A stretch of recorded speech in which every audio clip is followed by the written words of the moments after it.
the one with the joke is the 12th episode of the 6th season of Friends. This is directed by Gary Halvorson, and as always, there will be spoilers from now as I go through the episode and share some thoughts.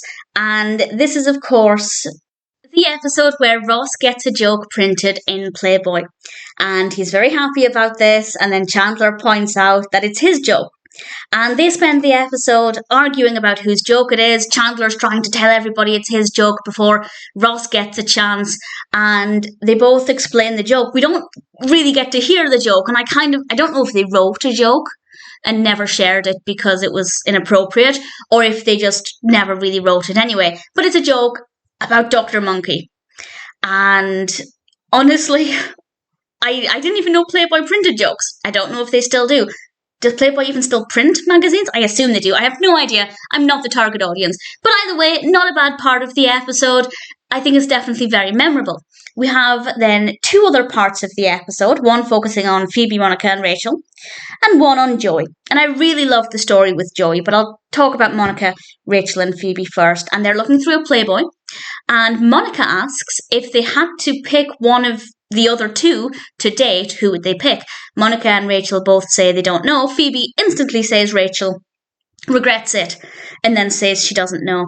And Monica demands to know why she picked Rachel.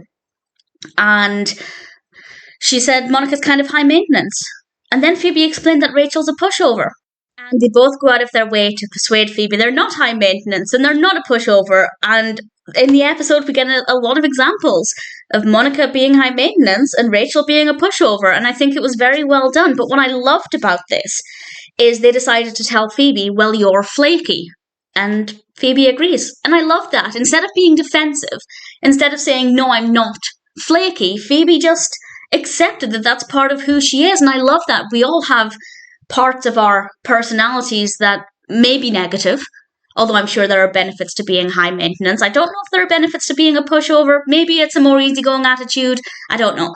But either way, Phoebe's just kind of said, yeah, this is part of who I am. What of it? And I love that. I thought that was a really great attitude to have.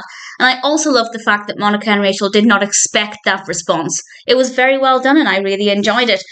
We then come to Joey. Chandler goes over to Joey's to watch something and the cable is out. The phone is out.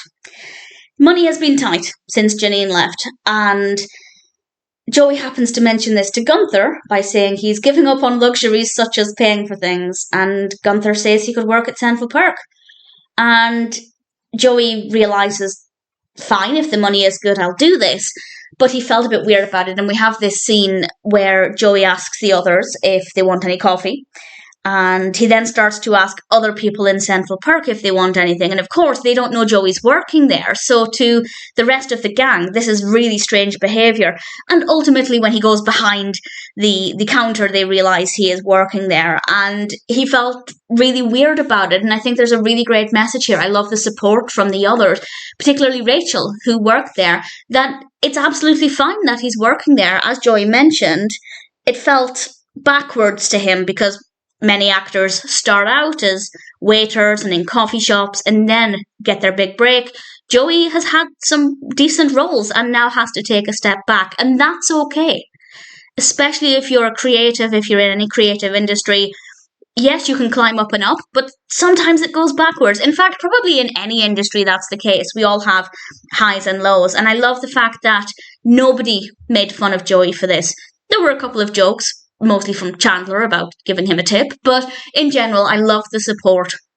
And I also loved how Rachel really stood up for Joey, because Gunther decided to go and get his hair dyed in the middle of the workday, leaving Joey in charge. But Joey had an audition to go to, so he closed Central Perk, which is a terrible idea. And obviously Gunther fired him. And I really loved Rachel in this scene because she finds this out and she stands up for Joey and tells Gunther he needs to give Joey his job back because Gunther ran a personal errand, leaving Joey in charge after he'd only been there for 2 days. And Gunther, obviously giving in to anything Rachel says, gave him his job back, and I rather enjoyed it. And then we have an indication that yes, Rachel might be a pushover sometimes, but when it matters, she really stands up for herself. And we've seen this before when she's gone to job interviews and things. When something really matters to her, she is able to stand up and say what she needs to say, and I think that that's brilliant and really comes across in this episode. Really thoroughly enjoyed this episode. Personal highlights would be, I guess, Ross's excitement when he came into Central Perk as a published writer, and Joey actually cuddled up in his duvet, sitting on the floor at night watching the television in Monica and Chandler's apartment. I rather liked that. And the support for Joey when he was working at Central Perk. So not a bad episode at all. The one with the joke has a lot of great moments, and certainly an episode that I really thoroughly enjoyed.